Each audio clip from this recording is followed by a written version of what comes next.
It's time to get your news on. We are VK1WIA. And it's VK1WIA bringing you the WIA national news for week commencing July 7, 2024. And this week, two vice presidents, the VP of IOTA and the VP of WIA join us. Two IOTA members, VK2MV and VK2COD. And from the ARDC team, we highlight a member of their grants evaluation team, VK2TDS. Now, I fully understand we ham radio ops love acronyms. So, for the newbies, IOTA is Radio Society of Australia, WIA is Wireless Institute of Australia, IOTA is Youngsters on the Air, and ARDC is Amateur Radio Digital Communications. Now wait, there is much, much more in this edition of news. Well, in most editions of WIA National News, but it has been brought to our attention that several rebroadcasters are editing for whatever reason. Now, we would ask you, do us the courtesy, run the news in its entire 30 minutes, not 29.58, not 25. I'm Editor Graham, VK4BB, down to the news at hand. Who listens to radio? I'm Amanda, VK1 Whiskey X-Ray. I am Pete, VK2LP. Hi, this is Stephen, VK3SN. This is Alan, VK4 Hotel India Tango. I'm Gordon, VK4 VP. I'm Phil, VK6 Golf X-Ray. That's all. G'day, this is Peter, VK4EA, on behalf of the WIA board. A work trip saw me in Melbourne for a couple of days this week. Something was wrong with the thermostat though. This VK4 got a bit of a shock walking out of the airport. The short trip allowed me to catch up with President Scott, VK3KJ, and Lee, VK3GK, for an informal dinner at the Eastern Suburbs pub. Some great chat, as it's rare for us board members to meet face to face these days. I'd finished my stuff early on the Tuesday, so I took the opportunity to drop into the Bayswater office to meet Bruce, VK4DEE, our diligent executive officer. It was good to meet Bruce finally in person after a lot of phone calls and emails. I got the tour of the office and observed the huge amount of historical materials stored waiting for attention. I reckon our historical people need a bit of a hand. Please get in touch if you have some free time and some knowledge of cataloguing and archiving. It would be a tragedy if the material was lost without knowing its value. The visit also reinforced the functionality gaps of MEMNET to me. However, the members will be pleased to know we have been working with MEMNET to improve the renewal process plus others, including auto renewals and other payment options. And a quick plug for the RIS conference to be held in Hobart in November. I, along with a few other VK4s, will be making the trip, as well as a few other board members. It'll be a good opportunity for us to connect. And the board is grateful for Grant Wills, VK5GR, for taking some time out of his Friedrichshafen visit to attend a number of IARU Region 1 meetings. And this is again your WIA being represented internationally. This is great preparation for the Union Region 3 meeting in Bangkok, Thailand this coming November. And that's it for this time. Cheers from me engine, home to Turrbal and Yagara people. This has been Peter, VK4EA Vice President on behalf of the WIA board. Ham Radio News. Nobody does it better. We are VK1WIA. Are you thinking of studying for your foundation level entry into amateur radio? Or do you know someone else who is? It's become a lot easier and cheaper to get into the hobby these days since the ACMA has done away with exam fees and annual licence renewal fees, and you only have to pay for your call sign once. That's a good start, isn't it? A good $100 or so towards your first radio is great. So how do you go about getting from thinking about it to being qualified? A good port of call is an amateur radio club that conducts courses. Most capital cities have these, and contact details can be found in various websites, including clubs at the WIA site and the ACMA website, where you can find assessors in your state who can advise you where you can access a course. You may choose to study on your own, and many people have chosen this path. There are resources available to guide you through the syllabus. A recent publication is the Foundation Level Study Guide, published by the Radio Amateur Society of Australia in early June this year. This study guide is in online format and can also be downloaded as a PDF. It's a true electronic book containing links to information sources and purpose-made instructional videos. The Foundation Level Study Guide is free for everyone. You can access the Foundation Level Study Guide online, and the links are in the text edition. I'm Bob, VK6POP. From here, there and everywhere, you've tuned to the Wireless Institute of Australia's National News Service. We are VK1WIA. Now with international news, Jason, VK2LAW. Hello. International news with thanks to ARRL, DX World, EHAM, Hackaday, IARU, ICQ Podcast, IRTS, Newsline, NZART, RAC, RadioWorld.com, RSGB, SARL, and the worldwide sources of the WIA. Leading this week's international news, return to service. Effective July 1, Logbook of the World LOTW has returned to service. It was opened a few days earlier for a period when close on 7,000 logs were uploaded. The logs were not processed until the weekend as ARRL tested the interfaces to LOTW were functioning properly. LOTW are taking steps to help manage what will likely be a huge influx of logs. They're requesting that if you have large uploads, perhaps from contests or from a de-expedition, please wait a week or two before uploading to give LOTW a chance to catch up. LOTW have also implemented a process to reject logs with excessive duplicates, so please do not upload your entire log to ensure your contacts are in, as they'll be rejected. Lastly, to report issues you're having with LOTW, contact support at lotw-help@arrl.org. Friedrichshafen, a shared passion for amateur radio, brings people together. More than 11,300 attendees from 58 different countries gathered from the 28th to the 30th of June to engage in radio communication, acquire technical gear, and attend informative talks. For 3 days, more than 380 participants showcased the wide-ranging world of radio with 150 commercial exhibitors and international associations, as well as 230 flea market exhibitors. The joy of reuniting again with fellow hobbyists was clearly evident throughout the 4 exhibition halls and the foyer west. Many radio enthusiasts chose to camp overnight in their motorhomes at the exhibition site, where more than 560 vehicles were parked on all days of the fair. Some 77 young technology enthusiasts delved into the realms of science and radio at Ham Camp. Discovering, tinkering and crafting, the young participants engaged in a technical scavenger hunt, decoding Morse code, solving quiz questions, practicing soldering, and taking part in various other activities. There's good news for hams in Germany who've been enjoying part of the 4-metre band on a temporary basis. Regulators have extended the privilege through to the end of the year for Class A licence holders. Operation on 4 metres requires the use of horizontally polarised antennas and no more than 25 watts ERP from a fixed station location, and remote transmissions are prohibited. Use of the 4-metre band has slowly been expanding in some European countries. The German regulator began issuing temporary privileges for 4 metres 10 years ago.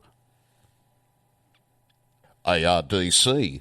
Often we mention the great work of the ARDC team. This week, we're highlighting Grants Evaluation GET member Daryl Smith, VK2 Tango Delta Sierra.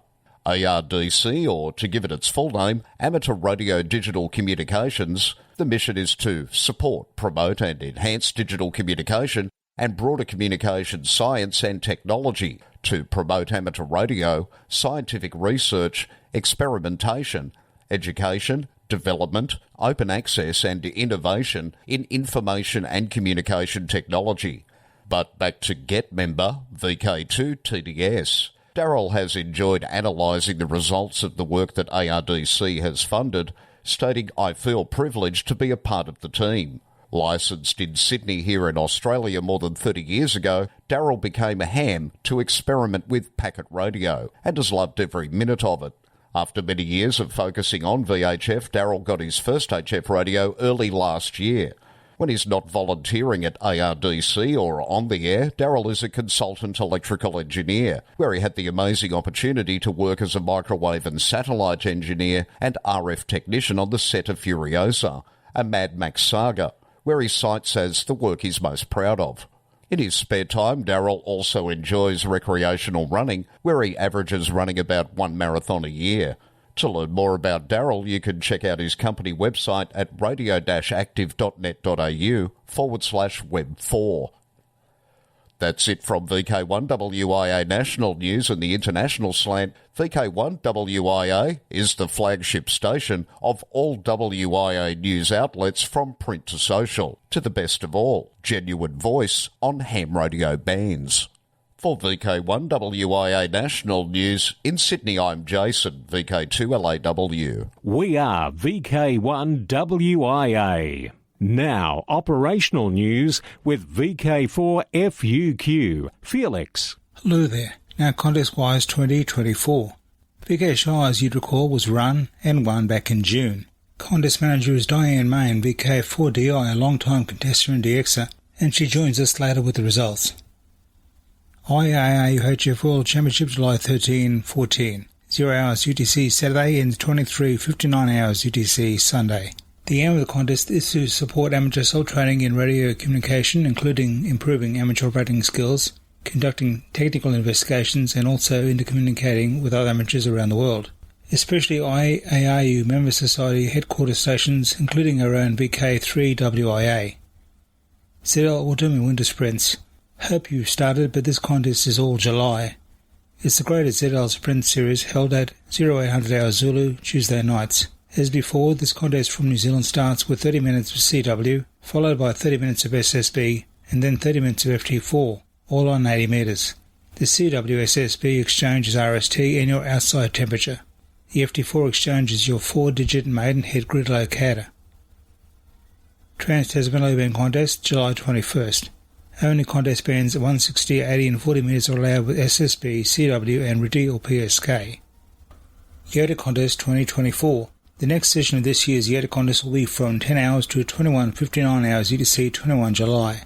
On the 5 classic bands using CW and SSB. Everyone can work everyone. RSGB IOTA Contest July 27. August 17-18 Remembrance Day Contest. 44th Alara Contest, and this Alara Contest is always held on the last 4 weekend of August. Starts Saturday 25th August 2024 at 0600 hours UTC. Ends Sunday 26th August 2024 at 0559 hours UTC. Oceania DX Contest. This year's contest will be held October 5th and 12th respectively. Now let's step to the DX window and check on 4 major operations to work. Federal Republic of Germany. Special event stations DL2024E, DL2024U, DL2024R, and DL2024O are QRV until July 14 during Euro 2024, the 17th edition of the UEFA European Football Championship, QSL via the Bureau. GX4 LMR will be operated by the British Railways Amateur Radio Society from the 5th to the 14th of July to commemorate the first amateur test on a moving railway train in 1924. Operators plan to concentrate on the 40-metre band, depending on conditions. QSL GX4 LMR via the Bureau. Special call sign HF25 NATO is active until the 31st of August, marking the 25th anniversary of Poland joining the North Atlantic Treaty Organisation. Certificates and limited edition QSL cards are available. Visit QRZ.com for details. New Zealand, Wireless and Wool and ZM100DX. Celebrating historic 100-year Trans-World Radio contact. This contact was by Morse and was the first ever Trans-World two-way radio communication of any type. It was from Shag Valley Station, Otago, and the contact was with Cecil Goyder, G2SZ, at Mill Hill School, London. ZM100DX will be on the air on-site in Shag Valley Sheep Station. The main planned contact is between Shag Valley Sheep Station and Mill Hill School, 18th October, and other celebration events are planned for the following day or two. NZART Branch 30 sincerely invites all amateurs to take part in this celebration and join in marking the 100th year since the original QSO. For VK1WIA National News, I'm Felix, VK4FUQ in Ingham. From here, there and everywhere, you've tuned to the Wireless Institute of Australia's National News Service. We are VK1WIA. Now, special interest group news with Cole, VK3GTV. Hello, first up in this segment is astronomy, Perseids meteor shower. The Perseids meteor shower is almost upon us again, with activity expected from July 17th until August 24th, with best peak dates the 12th and 13th of August. Although we in VK are not as lucky in seeing the full spectacle, it is possible without travelling to the Northern Hemisphere. The source of the shower is the comet Swift-Tuttle. Earth moves through the comet's tail and fragments of comet debris burn up in our atmosphere, and the shower is most intense when Earth is in the dustiest part of the trail. For meteor scatter fans, this is without doubt the most anticipated meteor shower of the year, with VHF contacts up to 2,000 kilometres away by using ionised trails caused by the fiery streaks to refract signals. For sky watchers, the best time to watch is during the hours before sunrise. At its peak, the Perseid meteor shower can be expected to produce a rate of around 100 meteors per hour, but as an example, VK6 hams will likely only see a handful of meteors per hour, even at the shower's peak, because the meteor shower's radiant point is very low in the sky from there. On our east coast, the place to be is about 30 kilometres north of Sydney, Palm Beach Headland, which has been recognised for its night sky beauty, with Dark Sky International officially designating it as an urban night sky place. The area becomes only the world's 10th urban place recognised by the Dark Sky Arizona-based organisation and the first in the Southern Hemisphere. Worldwide Special Interest Groups, Faith. This year, the annual Churches and Chapels on the Air event will take place on Saturday, the 14th of September. If you're planning to put your church or chapel on the air, please email John, G3XYF, via jhresdal@gmail.com, and he'll add you to the list of participants. Check the text or video version of this segment for the spelling of John's email address. Worldwide Special Interest Group's Final Frontier. Hi, this is Shane, VK4KHZ, the ARIS Coordinator for Australia, with a summary of recent and, of course, if we can notify you early enough, upcoming ARIS events for this region. On Thursday, the 27th of June, a successful ARIS educational outreach event was hosted via ARIS ground station VK6MJ and operated by Martin Diggins from Mandurah in Western Australia. This telebridge contact was scheduled with US astronaut Jeanette Epps, amateur call sign KF5QNU, and using the amateur radio station NA1SS on board the International Space Station as it passed over the west coast of Western Australia. The school involved in this contact was based in Perez in Argentina. The student participants received some very detailed and thought-provoking answers to their list of questions from Jeanette. Then, once again, on Monday the 1st of July, Martin VK6MJ was again the ground station that facilitated a very successful telebridge contact with the Moroccan School of Engineering Sciences, which is based in Casablanca, Morocco. With this event, the students had prepared 20 thought-provoking questions for US astronaut Jeanette Epps, of which 11 of the planned questions were answered during the 10-minute pass. The signals received through Martin's ground station were loud and clear. Just a reminder that when scheduled ARIS events do occur over Australia, the downlink frequency to listen to is usually 145.800 FM, plus or minus Doppler shift correction. And you'll usually find that the signals are very strong and easily received, even on a handheld. Until next time, this is Shane, VK4KHZ. Thanks, Shane. And if you have a school or youth group interested in applying for an ARIS contact, then please feel free to contact Shane on VK4KHZ@bigpond.net.au, and he'll do his best to support you with your application. Still on space news, and Swedish Space Corporation, SSC, and US space transportation company Firefly Aerospace have signed a collaborative agreement to jointly launch satellites with Firefly's Alpha rocket from the newly inaugurated spaceport at Esrange Space Centre in Sweden starting in 2026. Together, Firefly and SSC are establishing an orbital launch service in Europe with flight-proven launch vehicle supporting commercial, civil and defence customers. Charlotta Sund, CEO at SSC, said they were pleased to announce the historic collaboration that will have a huge impact on the global launch market, not least in Europe and the US. Reducing the current gap of orbital launch sites in Europe, this collaboration strengthens the transatlantic link between Sweden and the US, whilst offering unique space capabilities for the Swedish NATO membership. Owned and operated by SSC, Esrange has been operational since 1966, primarily supporting sounding rocket launches for microgravity and atmospheric research. Newly expanded infrastructure at Esrange now supports satellite launches, making it a significant contribution to filling the demands for orbital launch capabilities in Europe. Worldwide Special Interest Groups IOTA. The RSGB IOTA contest is on July 27.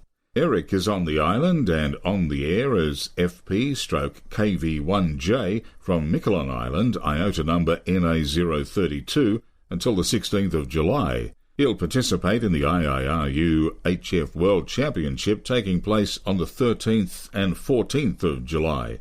FP/KV1J expects to operate primarily SSB and FT8 with a mix of some CW, RTTY and FT4. Listen on 83 to 6 metres, especially on 12, 10 and 6 metres.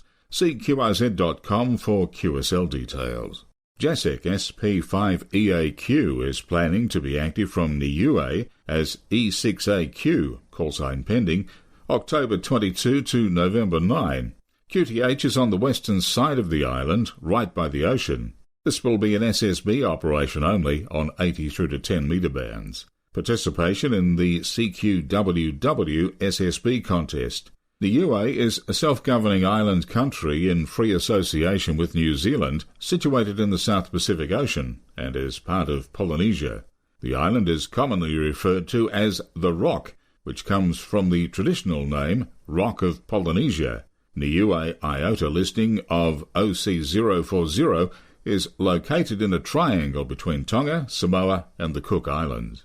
Christian, using the call DU3/F4EBK, is on Luzon Island, IOTA number OC042, through to early 2025. You can listen for him on 20, 15 and 10 metres, where he may be found around 0009 UTC, and after 2100 UTC, QSL via F4EUO.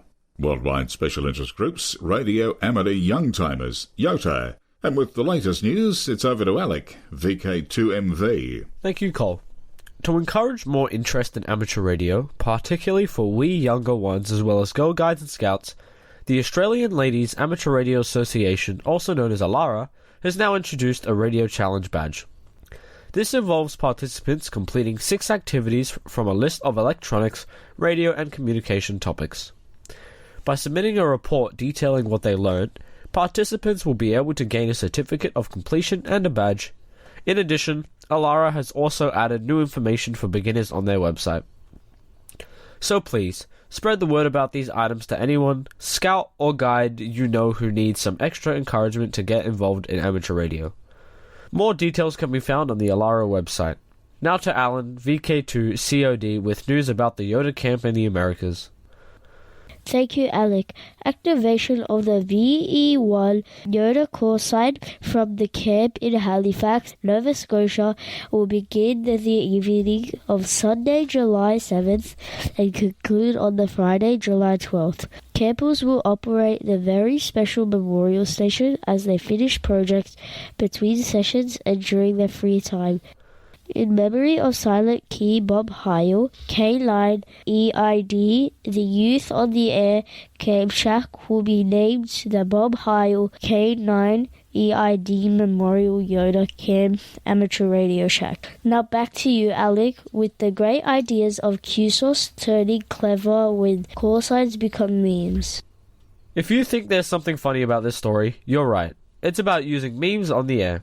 Yes, I'm talking about memes, not beams. Some of ham radio's youngest operators are on the air though, August 15th, celebrating some clever, unusual call signs and spreading the smiles as they make contact. We will hear more from Newsline's Kent Peterson, KC0DGY. Then it's back to Cole. Imagine logging onto the call sign DL0 LOL in Germany, or GBO OTY in England. How about OO0F in Belgium? These are valid call signs that young radio operators in some countries are using for the 4th annual Meme Appreciation Special Event. It's mostly for fun and amusement. The young operators in Canada who started this madness in 2022 explain the overwhelming philosophy on their website using these words, quote, "Why the heck do you do this? Boredom, mischief, and too much free time," end quote. They confess there's also a ploy of sorts to attract more young ops who believe that people can sometimes be allowed to get silly on the air. Operators are using FT8 and SSTV in addition to SSB, and they're even activating some POTO locations. Listen on all of HF, but don't be surprised if some of these call signs show up on 2 meters, 70 centimeters, and the QO100 satellite. Visit Meme Month CA. That's Meme Month, one word, .ca for details. Remember, these memes can be a scream. This is Kent Peterson, KC0DGY. Worldwide Special Interest Groups rescue radio. Shortwave listeners give aid at Indian train disaster. Emergency response doesn't always involve radios, and 2 shortwave listeners in India are proof of that. We hear about them from Newsline's Jim Meechan, ZL2BHF. 2 shortwave listeners studying to become licensed hams in India have more than proven that they already understand the community service spirit of amateur radio. They were among the many to rush to the scene of a deadly train accident in West Bengal on Monday, the 17th of June. Local media identified them as Kajol Roy and Shekhar Debnath, 2 members of the West Bengal Radio Club, and their swift actions have been credited with helping save lives after a cargo train and passenger train collided in the Himalayan foothills, killing at least 10. Local villagers also responded at the scene to assist with rescue. The club secretary, Ambrash Nag Biswa, VU2JFA, said the pair had set up camp to assist the casualties and were able to transport injured passengers to area hospitals. The 2 have had previous experience with disaster assistance, having helped out during the Sikkim floods late last year. This is Jim Meechan, ZL2BHF. Thanks, Jim. And that's it for the segment for this week. Till next time, stay safe and warm. I'm Cole, VK3GTV. Across Australia, from VK1WIA, you're tuned to the WIA National News Service. Here in Campbelltown, it can be heard on a host of frequencies, including 6 meters, 52.525 FM, and on the dual repeaters, on the 2 meter repeater on 147.000 and the 70 centimeter repeater on 438.525. I am Pete, VK2LP for the WIA National News Service. Hey, we're on the downhill path to the end of 2024, the uphill path to 2025. It's a date. Now remember, clubs are welcome to email text along with their audio for this section, in fact with any section of WIA National News. VK4, Caboolture Radio Club Hamfest, 13th of July. VK3, Bendigo Amateur Radio and Electronics Club Radio Fest, August 18. VK4, Redcliffe Car Boot Sale, the 24th of August at the Clubhouse, McFarlane Park, Kippering. VK6, Perth Tech 2024, September 21. VK4 again, Gold Coast Hamfest, October 13, Nerang Country Paradise Parklands. VK5, Amateur Radio Experiments Group, Radio and Electronic Sale, Saturday, October 26 at Kilbourne. VK7, Tasmanian Ham Conference, November 2 and 3 in Hobart. and VK3 Spark Rosebud Radio Fest November 17. So now, until next we meet, I'm Graham, VK4BB. Walk softly. This has been the Wireless Institute of Australia with the weekly news service. This broadcast is in text, audio and video and is accessed on wia.org.au.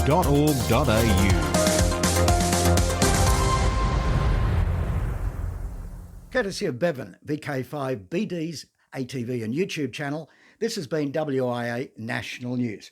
We're back now, live and local, and your voice, your callbacks. And don't forget, tick like.